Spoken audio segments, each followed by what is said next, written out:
everyone, Cecilia Phillips here. Thanks for tuning in. Our Attitude Show begins now.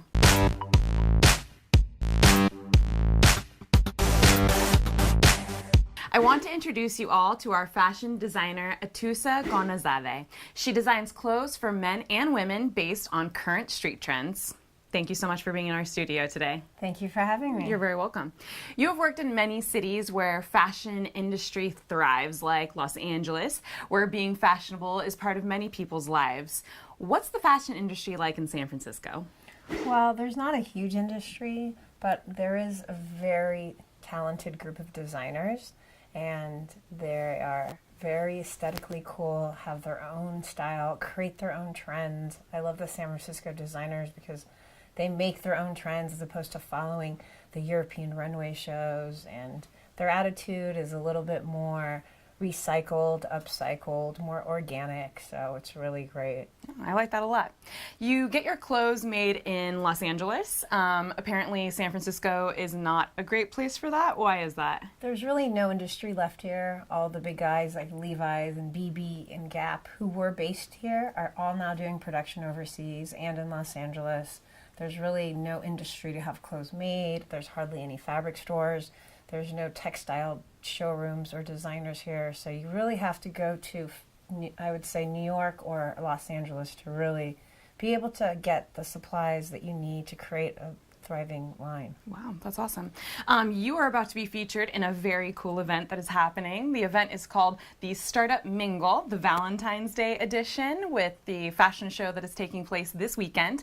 What can people expect who are attending this event? Well, this is a really unique event because it's really based on San Francisco tech giants working with up-and-coming designers. So it's a great kind of mingling situation where you can actually meet tech guys, talk about your business, give them the pitch, look for funding, and they are really seeking people that are up and coming in the fashion industry to network and mingle with. So it's a great opportunity for me, being a San Francisco based designer, looking to branch out, looking to grow, looking to get a cash infusement would be great. Yeah, that's awesome.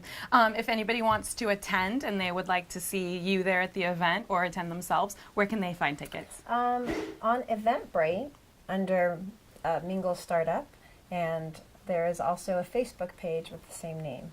Perfect. Thank you so much, Atusa, for being here. We really appreciate you talking about our fashion. Speaking of fashion, the New York fashion finds a new home. Alicia Powell reports. Diverse runways and a new location keep New York Fashion Week evolving. 72 designers will show their Fall/Winter 2017 collections at the 7-day parade of shows. This year, IMG has relocated the event from Midtown to Lower Manhattan. Catherine Bennett, Senior Vice President Managing Director for IMG Fashion Events, explains why. We're consolidating, we've taken an expanded footprint down at Skylight Clarkson. We'll have 3 venues down in that venue, and we were also adding a presentation space at Industria. In recent years, designers have embraced using models of different races and sizes. HollywoodLife.com fashion director Katrina Mitsulotis says that advancement in variety will also be seen in the collections. We're also seeing a lot of designers show spring as well with their See Now, Buy Now collections. So it's actually a mix, and there's more diversity than ever before in what's coming down the runway. So what can we expect on the catwalk? The 70s were a real dominant trend we've been seeing on the runways for a few seasons. However, for spring, we're seeing more of an 80s resurgence, from ruffles to voluminous shoulders, one-shoulder dresses. So we're kind of shifting away from it, but at the same time, the flare denim is definitely going to make a major comeback this fall. Menswear is expected to come into play for both spring and fall. We have here a bomber jacket, kind of borrowing from the boys, again in a really fun pattern. We're mixing prints on this Rachel Roy jacket. And don't forget to have fun with fur. Fur and faux fur was so popular on the runways. We saw it everywhere from Roberto Cavalli, Christian Siriano, Carolina Herrera. I definitely think the trend is going to continue. And when it comes to colors, statement outerwear is all about having fun in vibrant hues and even patterns. And I definitely think pink is really popular. We're going to see it a lot for spring. Logo t-shirts, chunky sweaters, and statement earrings are also expected to play a major part in collections this season. Fashion Week will officially kick off on February 9th and run until February 16th. We're going to take a short break, but much more on Attitude when I return. Would you like to win a complete makeover?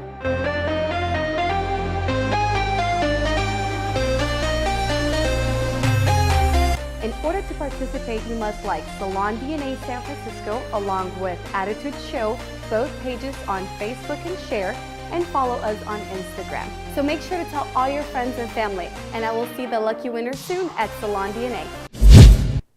Welcome back to Attitude. Now to talk about my favorite subject, food. As always, I'm going to feature 3 of my favorite restaurants in 3 different price points, and this week we are talking the East Bay. My first favorite restaurant is a great option for a mid-ranged and low-priced meal through the week. It is Rockin Crawfish on Park Avenue. They feature an attention to seafood, noodles, and rice dishes at a low price point and are fabulous for a weeknight date. Then, my second favorite restaurant is Nido Kitchen and Bar in the Jack London Square area. With Mexican cuisine that infuses a lot of different types of areas in Mexico and attention to craft cocktails, they're the perfect option for a mid-range priced meal and a weekend night dinner. And lastly, my absolute favorite would be Acote on College Avenue. They have an amazing wine menu as well as a huge range of Mediterranean dishes that run the gamut from French to Italian, Greek, and all across the board. Now that you have 3 options for different places to go out and eat in the East Bay, get out there and start grubbing. It's now time for our agenda.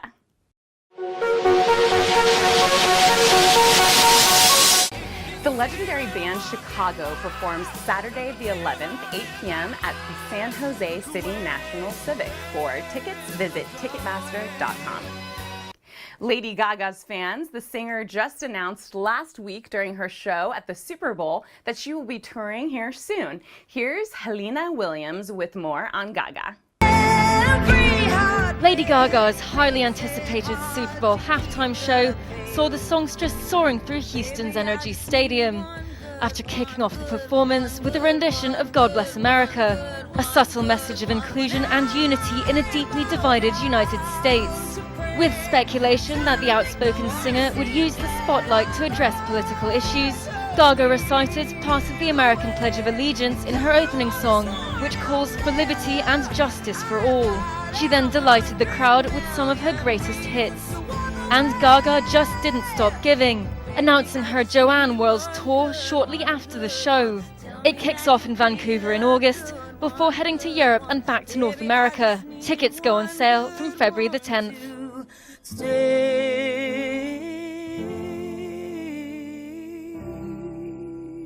Thank you so much for watching. I hope you have a fantastic week. As always, please make sure to email us at tips@newsupnow.com. And until next time, have a fantastic week, and we'll see you for more Attitude.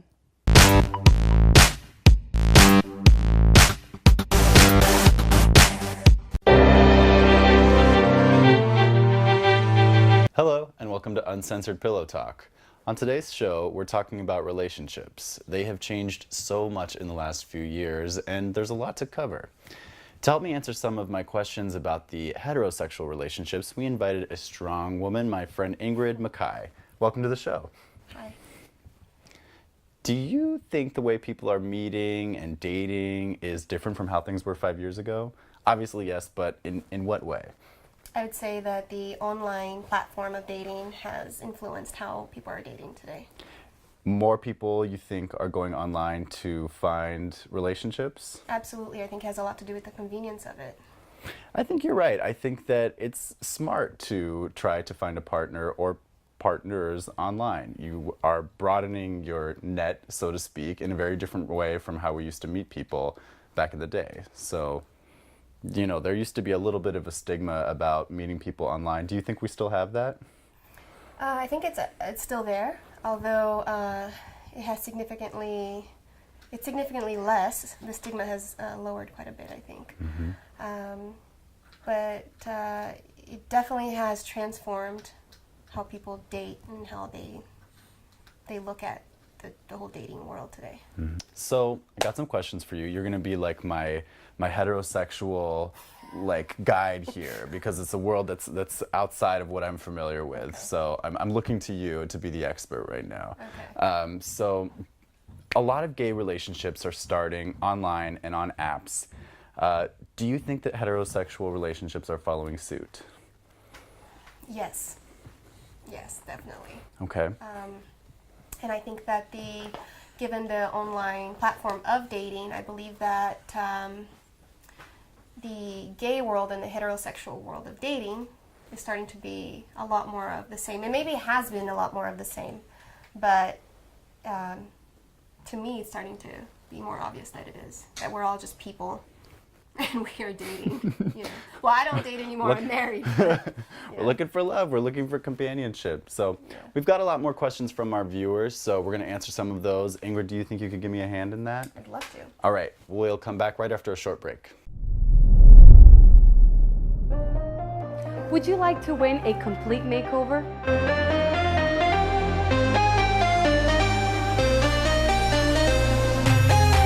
In order to participate, you must like Salon DNA San Francisco along with Attitude Show, both pages on Facebook, and share, and follow us on Instagram. So make sure to tell all your friends and family, and I will see the lucky winner soon at Salon DNA.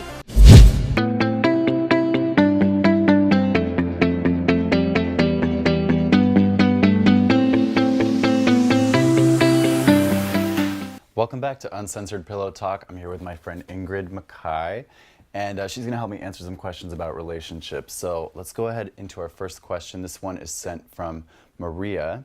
It says, I went out with a guy. It was our first date. Everything was fine. We had dinner and then went to a movie. After that, he drove me back home. Before I got out of the car, he kissed me and asked if he could call me again and go out again. I said yes. I really liked him, but he never called me back. It's been 2 weeks. What should I do? Got tons of thoughts on this, but I'm going to let you handle this one first. What do you think? What's the plan for Maria? He's obviously not into her. That's the obvious that we go straight into. And that doesn't feel good. Rejection doesn't feel good. But for some reason, again, I don't know if it's because online dating is exposing things and making things more obvious, but this keeps happening to a lot of my girlfriends that are single. And I just, at the same time, the rejection doesn't feel good. I don't know, the guy's doing her a favor. I just don't know. I personally would prefer for someone just to tell me I'm not, it just doesn't work for me. But some people can't handle that. But I call it ghosting, right? Isn't that, I don't call it, I guess that's what it's called. Another expression I call it is the slow fade, which is where the kind of texts subside, the interaction subsides, and it's kind of like they're trying to give you the hint, but without actually just having the balls to say like, hey, I'm not really interested in this romantically, or I'm pursuing other people right now. I think it comes down to not wanting to hurt someone's feelings, but you're doing more damage in the long run by not being upfront. Yeah, and also I think that you have to take responsibility for yourself and realize that if actions speak louder than words, and if somebody's not returning your call, just take that for what it is, Love it. Maria, I'm sorry that happened to you. Feels terrible, but I think it's time to move on. And we're going to move on to our next question from John. John's question is, what do you think of why guys are using more apps to jump into sex than having a first date? I think that there's a lot of ways to answer this question, but first and foremost, we have to recognize the fact that people use lots of different apps for lots of different things. Some apps are specifically designed for people to hook up with each other. Others are more geared towards dating and creating more long-term romantic relationships. So I think it's important as a user for you to figure out, and then maybe even specify in your profile what you're looking for so that people know what they're getting into and how they should interact with you online. Does that make sense? It makes total sense. I think it brings us to the point of expectation. Everything's about expectation. When you have expectations, you are definitely going to have some type of disappointment. And I also would like to point out that even though you may put that on your profile, that you're still going to get requests to hook up, and it's very important to just ignore it. Delete it immediately. Don't put any energy into it. Right, because if they're not reading from the get-go, you know, that's a pretty telltale sign that you may not be listened to later on in the relationship if they're not paying attention to those really important details, like what you're saying right up front in your profile, which is, this is what I'm interested in, this is what I'm looking for. Yeah, absolutely. And again, I feel like when you make a profile, you should have your expectations clear and act accordingly, you know. Another thing I want to say about apps is that, you know, getting sex immediately using apps nowadays is as easy as ordering Chinese food. And I think it's amazing that we live in a world where that can happen. But once again, it just really comes down to knowing what kind of relationships you want to create and how to make that happen. So thank you so much for joining us today. It was great to have Ingrid here with us, helping us out, answering some great questions. Remember, you can always send your questions, thoughts, and emails to upt@newsupnow.com. And please join us next time. Thanks so much.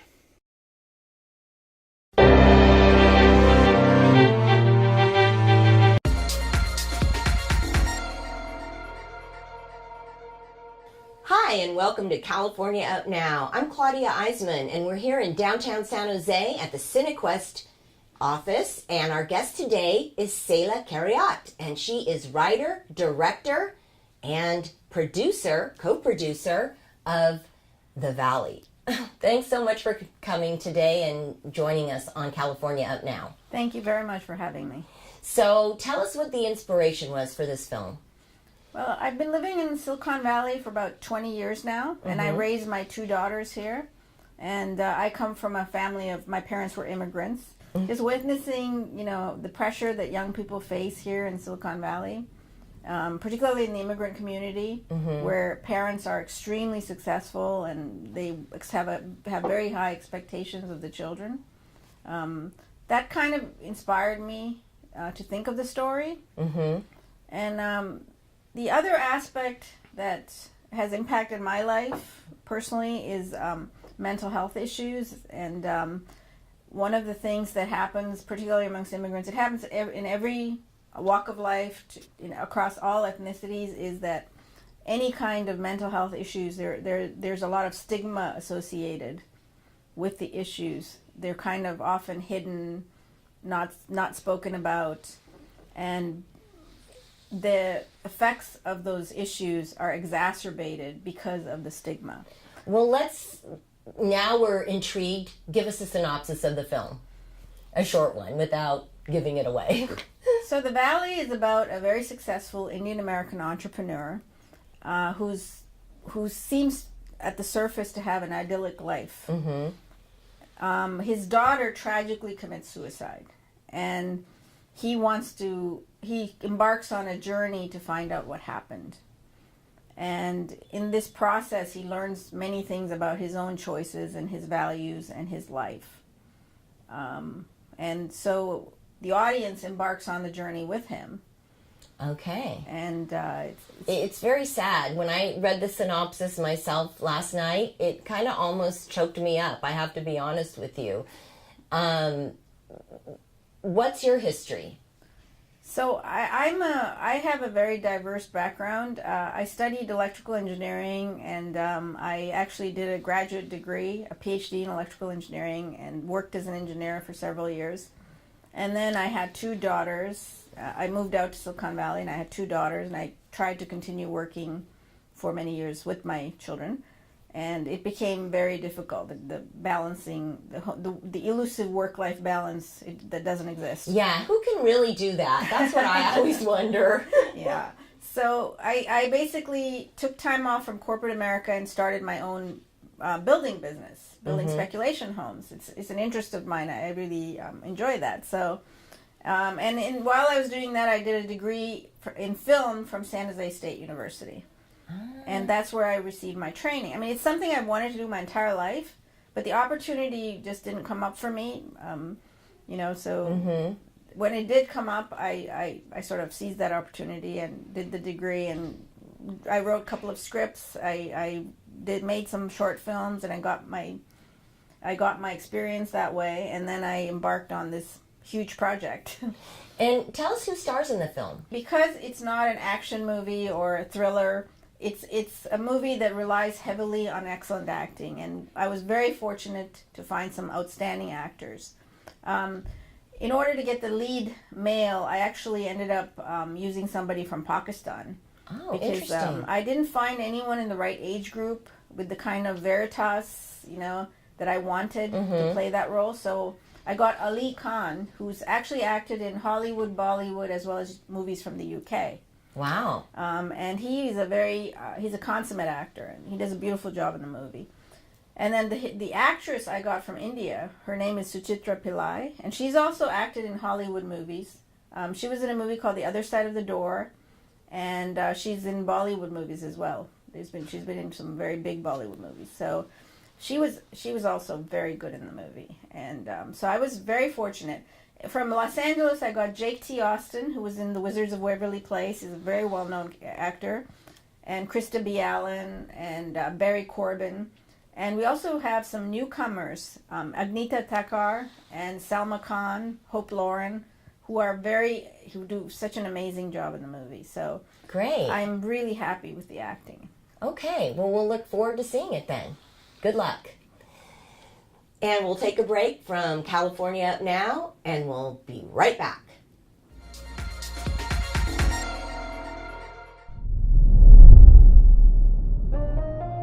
Would you like to win a complete makeover?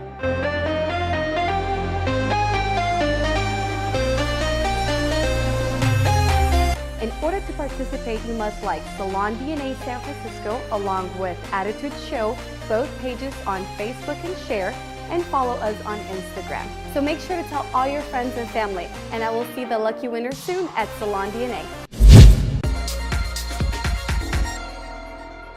Hi, welcome back to California Up Now, and we are here at the CineQuest Film Festival office, and my guest now is Jessica Galico, and she's publicity manager. Thanks for coming in. Thank you for having me. Thank you for coming in. Yeah, you're right. I came to you.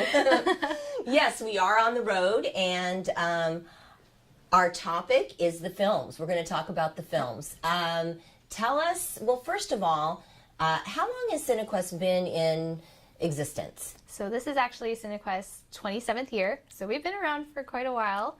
But this is the first year that we're the CineQuest Film and VR Festivals. Yes, I noticed that, and you have a big expansion. Tell us about that. So a lot of people had a lot of questions with the recent closing of Camera 12, which was kind of one of our main venues during the festival. So when that closed down this past year, a lot of people were wondering, well, what's next? You know, where are you guys going to have your films? Where is all the screenings going to be? And this year we've decided to up all of our screenings in downtown San Jose. So we're having tons more events and screenings in the California Theater and the Hammer. We moved into more venues in San Jose State, Uchida Hall, the rehearsal hall in the California Theater, and just around downtown. On top of that, we're also moving into Santana Row. Wow. At Art Santana Row, so we're going to have screenings there. And then we're going to move into further up into the Silicon Valley, into Redwood City at downtown at the Cinemark Theater. And what about the virtual reality aspect of it? Yeah, that's our new experience this year. I mean, we changed our name for it, so it's definitely huge. Yeah. A lot of different things for that. So we're going to have a portion where it's going to be about the VR audience programs, where people can watch 15 to 20 minute films about VR and stories. Another part is a VR canteen, which is where people can do a little bit more of the interactive side of VR. So games and things like Google Tilt Brush, where they can paint a picture and then it's all around them. And then we're also going to have our VR awards. So we're going to be awarding these VR creators with just different awards as we do with our audience awards and our other film awards. Things like best film or best animation and things like that. Tell us the dates. It's February 28th through March 12th, so really soon. Yeah, it's coming right up. And if you want tickets, how do you get them? You can order them online, www.cinequest.org. Or you can also go to our box offices, which will be during the festival at our different theaters, at California Theater, Hammer Theater, downtown, and also at Santana Row. Okay, and let's talk about the Latin American films that you're screening this year. Do you have a favorite? My favorite of the Latin American films would probably be The Moderns, which is a film from Uruguay. It's about 3 couples actually stemming from one couple. So one couple, they bicker all the time, and so they eventually decide to break up, and then they date other people, and it's just a story about how in the end, even though they went separate ways, their paths will still cross. Interesting. Yeah.